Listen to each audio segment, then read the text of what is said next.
ஆதாம் ஆத்மாவுக்குள்ளாக ஊதி அனுப்பப்பட்ட ஜீவன், அதனுடைய தன்மை என்ன? ஆத்மா என்கிற ஒரு உருவகத்தை உண்டு பண்ணி உள்ள உட்கார்ந்தது. அதனால ஜீவ ஆத்மா என்று அதற்கு பெயர்.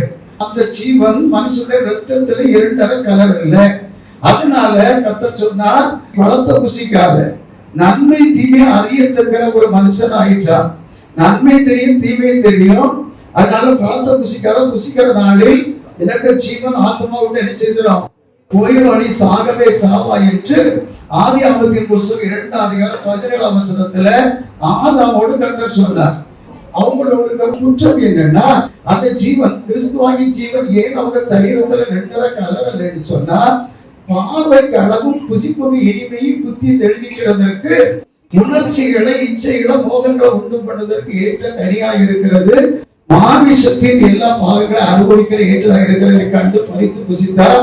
அப்படிப்பட்ட சிந்தனை, அப்படிப்பட்ட செயல்களுக்கு ஆளாகிற மனுஷிக்குள்ளால அவர் என்ன செய்ய மாட்டார், வாசம் பண்ண மாட்டார், போயிடுவார். அதனால ஆத்மா ஜீவன் போயிட்டு